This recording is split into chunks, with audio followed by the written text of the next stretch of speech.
Hello viewers, मैं हूँ doctor Papiya Bigonia. Welcome back to this channel. Health, medicine और nutrition के ऊपर बेस्ड इस इन्फॉर्मेटिव वीडियो चैनल में आप सबका बहुत बहुत स्वागत है। आज मैं डैंड्रफ के बारे में बात करने वाली हूँ। बहुत कॉमन प्रॉब्लम है, बहुत सारे लोगों को होता है।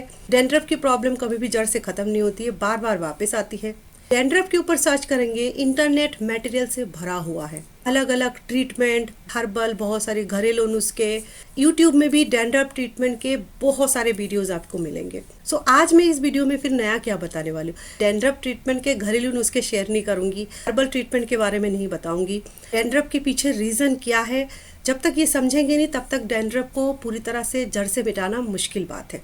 डैंड्रफ के पीछे के साइंटिफिक रीजन को जानने के लिए इस वीडियो को पूरा देखिए, ताकि अगर किसी को डैंड्रफ की प्रॉब्लम है तो किस तरह से आप उसका ट्रीटमेंट कर सकते हैं और पूरी तरह से डैंड्रफ को खत्म कर सकते हैं।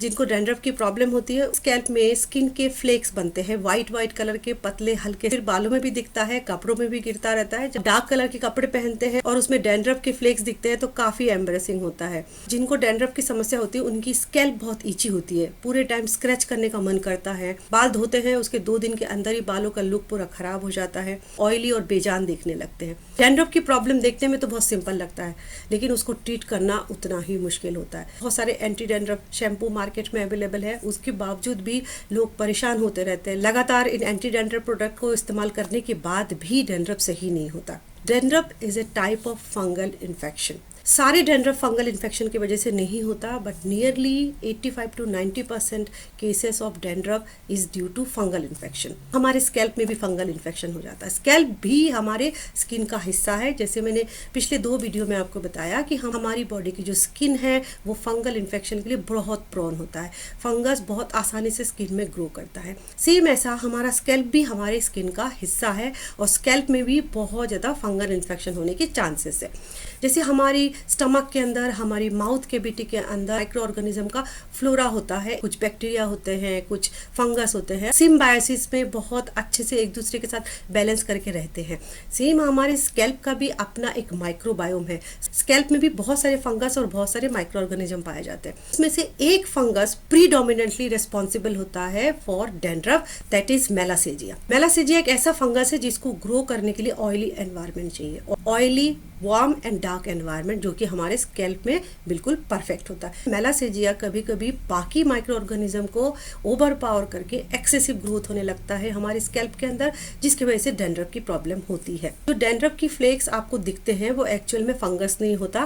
फंगस होता है हमारे स्कैल्प के अंदर, और ये जो स्केल निकलता है स्कैल्प के स्किन का ओवर प्रोडक्शन की वजह से होता है। स्किन की सबसे जो आउटर मोस्ट लेयर होती है एपिडर्मिस, एपिडर्मिस के ऊपर एक लेयर होता है केराटिनोसाइट्स की, डेड सेल्स की लेयर होती है, और सबसे एक्सटर्नल लेयर में होता है, और उसमें से थोड़ा थोड़ा स्केलिंग करके वो झड़ जाता है, नीचे के लेयर्स फिर ऊपर ग्रो करने लगते हैं। हमारे हाथ पैर की स्किन में भी कभी कभी हल्का हल्का स्केल निकलता है, वो स्केल होता है केराटिनोसाइट्स का। स्कैल्प में जब हाई रेट में केराटिनोसाइट का प्रोडक्शन चलता है तो इतनी ज्यादा क्वांटिटी में सेल का आउटर लेयर निकलता है कि आपको बाहर एज ए फ्लेक जैसा दिखता है। स्कैल्प में केराटिनोसाइट्स के ओवर प्रोडक्शन के लिए रिस्पॉन्सिबल होता है मेलासेजिया फंगस। मेलासेजिया फंगस अपने आप वहां पे ग्रो नहीं करता, उसके लिए कुछ कंडीशंस रिस्पॉन्सिबल होता है। मोस्टली डैंड्रफ की प्रॉब्लम यंग एडल्ट्स को ज्यादा होती है, 8 to 13 years of age. Male को फीमेल से भी ज्यादा प्रॉब्लम होती है।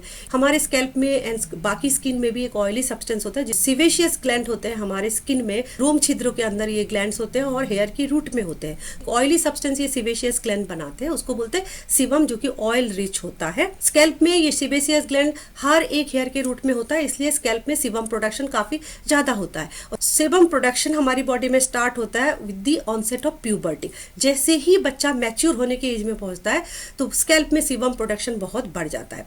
मेलासेजिया फंगस जो हमारे स्कैल्प में पहले से ही प्रेजेंट है, सीबम को ही फीड करते हैं, सीबम को यूटिलाइज करते हैं, उसको ब्रेक डाउन कर देते हैं। सीबम में जो ऑयल होते हैं, मोस्टली जो फैटी एसिड्स होते हैं, उसके ब्रेक डाउन के बाद जो मेजर प्रोडक्ट बनता है उसका नाम है oleic acid. Nearly 50% of population की स्किन ऑलिक एसिड से इरिटेट होता है। इसी प्यूबर्टी में सीबम प्रोडक्शन बढ़ता है, मेलासेजिया स्कैल्प में सीबम को ब्रेक डाउन करता है और सीबम से ऑलिक एसिड बनता है। ऑलिक एसिड स्कैल्प को इरिटेट करने लगता है। इरिटेशन की वजह से स्कैल्प को ये फील होता है ज्यादा प्रोड्यूस करेंगे केराटिनोसाइट्स को तो ये इरिटेटिव लेयर बाहर निकल जाएगी और इरिटेशन या इन्फ्लेमेशन खत्म हो जाएगा। Body as a protective mechanism keratinocyte की प्रोडक्शन बढ़ा देता है इन्फ्लेमेशन को कम करने के लिए, लेकिन इन्फ्लेमेशन कम होने की बजाय ऑयल के साथ चिपक के हमारे स्कैल्प में ही रह जाते हैं, परत बना देते हैं, फंगस की ग्रोथ को और ज्यादा बढ़ावा देते हैं, सीवियर डेंड्रफ प्रॉब्लम को क्रिएट करता है। डेंड्रफ के जो क्लम्स होते हैं डर्ट के साथ मिलके स्कैल्प के ऊपर एक थिक लेयर बना देते हैं। जो सीवेशियस ग्लैंड है, ऑयल ग्लैंड है, उसकी पोर्स को बंद कर देते हैं। बालों की ग्रोथ भी खराब हो जाती है, बाल बहुत ऑयली दिखते हैं क्योंकि सीवेशियस ग्लैंड प्रॉपर्ली काम नहीं कर पाते हैं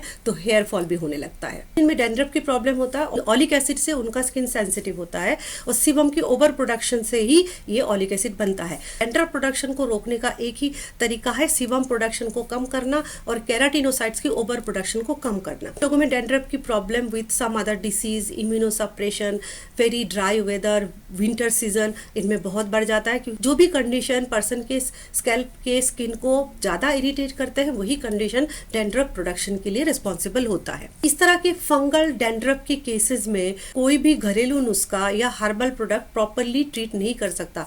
थोड़े दिन के लिए कम कर सकता है डेंड्रफ की प्रॉब्लम को, लेकिन जड़ से खत्म नहीं कर सकता। जब तक कि मेलासेजिया की ओवर प्रोडक्शन को कम ना किया जाए, केराटिनोसाइट की ओवर ग्रोथ को रोक ना दिया जाए, तब तक ये डेंड्रफ की प्रॉब्लम ठीक नहीं होगी। इस तरह के केसेस में person need medicated anti dandruff treatment. Medicated anti dandruff treatment में क्या क्या ऑप्शंस अवेलेबल है? First category is keratinolytic agent. Keratinolytic agent means जो केराटिन की लेयर को ये थिन कर देता है, केराटिन की प्रोडक्शन को कम कर देता है, केराटिन की लेयर को धीरे धीरे लूज करके बाहर निकाल देता है। These are called topical keratinolytic agent. इस कैटेगरी में सैलिसाइलिक एसिड बहुत इंपॉर्टेंट है। बहुत सारे मेडिकेटेड एंटी डेंड्रफ शैम्पू में सैलिसाइलिक एसिड होता है। सैलिसाइलिक एसिड के साथ साथ sulphur as a non metallic element बहुत इफेक्टिव है as a anti dandruff treatment. Sulphur keratinolytic effect देता है, साथ में उसमें एंटी माइक्रोबियल इफेक्ट भी देता है। दो तरीके से काम करता है sulphur. Zinc pyrithione very effective keratinolytic agent है। अलग अलग ब्रांड्स के मेडिकेटेड एंटी डेंड्रफ शैम्पू में ये तीनों कंपाउंड आपको देखने को मिलेगा। Salicylic acid, non metallic sulphur and zinc pyrithione. Medicated anti dandruff treatment में टॉपिकल स्टेरॉइड थेरेपी भी दी जाती है। ऑयल में घोल के स्कैल्प में मसाज करना पड़ता है। Steroid preparation not only skin में इन्फ्लेमेशन और इचीनेस को कम करने में मदद करता है, ये सीबम प्रोडक्शन को भी कंट्रोल करता है और केराटिन की ओवर प्रोडक्शन को भी रोकता है। जो सेकंड कैटेगरी ऑफ ड्रग जो मेडिकेटेड एंटी डेंड्रफ शैम्पू में यूज होता है दैट इज एंटी फंगल। क्योंकि मेलासेजिया एक फंगस है तो फंगस को किल करने के लिए टॉपिकल एंटी फंगल ट्रीटमेंट दिया जाता है। टॉपिकल एंटी फंगल कैटेगरी में ketoconazole, ciclopirox medicated anti dandruff shampoo का एक मेजर कॉन्स्टिट्यूएंट है। एंटी माइक्रोबियल कैटेगरी में सेलेनियम सल्फाइड एक बहुत इफेक्टिव एंटी डेंड्रफ थेरेपी है। ये स्कैल्प में माइक्रो ऑर्गेनिज्म की ओवर प्रोडक्शन को रोकता है। Selenium sulphide most of the anti dandruff shampoo का मेजर कंपोनेंट है। जिनको fungus induced severe dandruff problem है उनको मेडिकेटेड एंटी डेंड्रफ थेरेपी लेना एसेंशियल है। विदाउट दैट डेंड्रफ की प्रॉब्लम को जड़ से खत्म करना काफ़ी मुश्किल है। ये ट्रीटमेंट भी काफ़ी लंबे समय तक चलता है, टॉपिकली अप्लाई करना पड़ता है, प्रॉपर शेड्यूल को फॉलो करना पड़ता है। अगर आपको इस तरह की प्रॉब्लम है तो please visit a good dermatologist. Dermatologist की सलाह से ही आप मेडिकेटेड एंटी डेंड्रफ थेरेपी को फॉलो कीजिए। बहुत सारे लोगों में मेडिकेटेड एंटी डेंड्रफ थेरेपी लेने के बाद भी बार बार डेंड्रफ की प्रॉब्लम वापस आ जाता है। एक प्रॉपर हेयर हाइजीन शेड्यूल को फॉलो करना है, स्कैल्प को ड्राई एंड क्लीन रखना है। एंटी डेंड्रफ थेरेपी को कुछ पीरियड के बाद रिपीट करते जाना है। फंगल डेंड्रफ की प्रॉब्लम से काफी हद तक छुटकारा मिल सकता है। फंगल इन्फेक्शन के ऊपर यह तीसरा वीडियो था। फंगल डिसीज के ऊपर मेरे 2 और वीडियो अवेलेबल है। फर्स्ट वीडियो में स्किन में होने वाले रिंग वर्म या दांत की प्रॉब्लम के बारे में बताया। सेकंड वीडियो में ओरल कैंडिडियासिस या ओरल थ्रश के बारे में बताया। And in this third video I have discussed about fungal dandruff problem. Fungal disease से एसोसिएटेड आपका कोई भी क्वेरी हो आप कमेंट में डाल सकते हैं। अगर इस टॉपिक में और भी वीडियो देखना चाहते हैं किसी और स्पेसिफिक फंगल डिसीज से रिलेटेड या फंगल प्रॉब्लम से रिलेटेड, प्लीज कमेंट में बताइए। म्यूकर माइकोसिस के ऊपर एक डिटेल इंफॉर्मेटिव वीडियो अवेलेबल है, मैं लिंक डिस्क्रिप्शन में डाल दूंगी। Please if you want please visit. Be happy, be healthy.